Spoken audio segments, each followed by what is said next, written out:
Welcome to the Deep Dive. Today, we're digging into something I think, well, a lot of us can relate to. That feeling when you have to speak English, maybe just a few words, and your heart starts pounding. Ever felt that? That sudden nervousness? If so, this deep dive is definitely for you. We're looking at some fascinating insights from a personal account, a sort of 30-day English-speaking transformation journey. Specifically, we're focusing on day one. It's titled, quite fittingly, "The First Step is Always the Hardest." And our mission today, well, it's more than just telling the story. We want to pull out the really useful bits, maybe some surprising facts from this experience. The goal is to give you some practical ideas, things you can actually use to, start speaking English with a bit more confidence, even if you feel like you only know a little bit right now. Yeah, and it's interesting. This isn't just about language learning, is it? This kind of nervousness, this hurdle that pops up everywhere. What we're really going to explore, I think, is the power behind taking those genuinely small, manageable steps. Why that works so well. Exactly. So the person writing these notes, they start day one feeling that struggle we mentioned, woke up knowing, okay, I have to speak some English today, but the fear was really strong. Thoughts like, what if I mess up? Or what if they can't understand me at all? And the source points out, quite vividly actually, that those thoughts, that's the real wall. It can paralyze you before you even open your mouth. Right. That internal chatter dictates whether you act or freeze. And what's really striking is how the source zooms in on that internal narrative. It's not saying the English itself is the mountain to climb. It's the fear of being judged, the fear of failure, which, biologically speaking makes sense. It links right back to our amygdala, the brain's sort of alarm system potentially overriding the rational part, the prefrontal cortex. Yeah. The anxiety isn't purely linguistic, it's social. Okay, so facing this sort of internal shutdown, how did they break through? What did they actually do? Well, instead of trying to face the whole speak English perfectly fear head on, they did something incredibly small, almost laughably small, you might think. Just one greeting. Good morning. Simple, right? Yeah. The source describes stepping outside, seeing someone waiting for a bus, taking that deep breath, managing a smile, and just saying those two words. And that's the clever part of this day one strategy, isn't it? Good morning isn't just small. It's strategically low stakes. Everyone understands it. It almost never leads to a complicated conversation, and you usually get a clear, quick response back. Okay. That immediate feedback is crucial. When the man replied, good morning, it wasn't just politeness. It was instant, positive proof. I did it, and it was okay. That tiny positive hit, it's fascinating.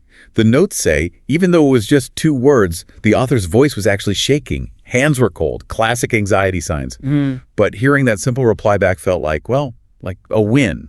A small one, maybe, but definitely a win. Exactly. From that shaky physical state to a feeling of accomplishment, all from two words. It really shows you don't need some huge, flawless conversation to get that positive feeling.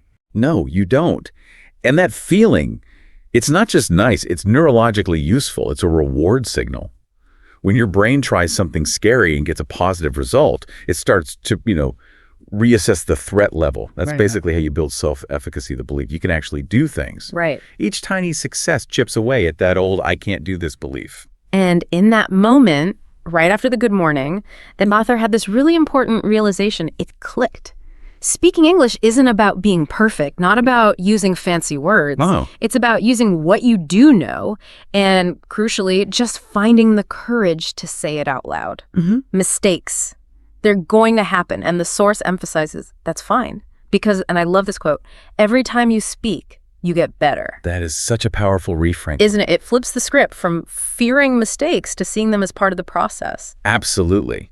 So many learners aim for perfection, see errors as failures, and then they just avoid speaking altogether, which reinforces the fear. But this approach encourages more of a growth mindset. Every attempt, even if it's clumsy, is practice. It's progress. That perspective shift is key for building any new habit, really, turning potential negatives into positive reinforcement. So, pulling this all together for you listening, what's the core takeaway here? It seems really clear from this day one experience.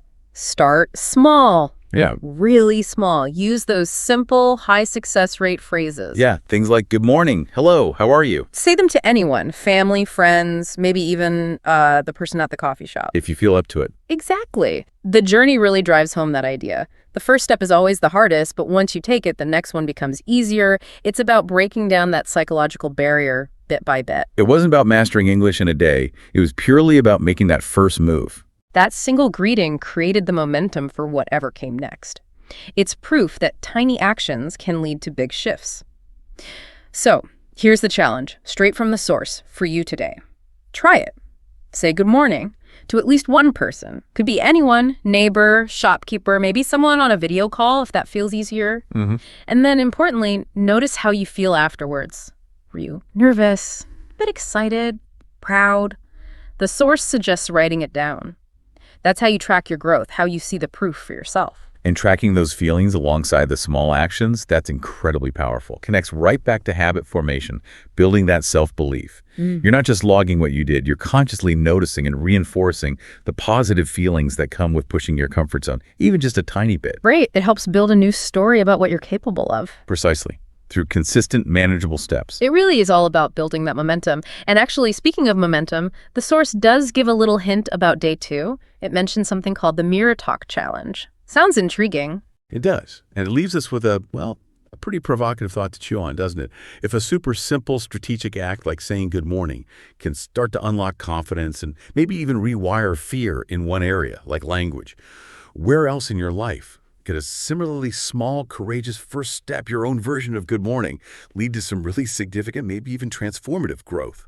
Worth thinking about.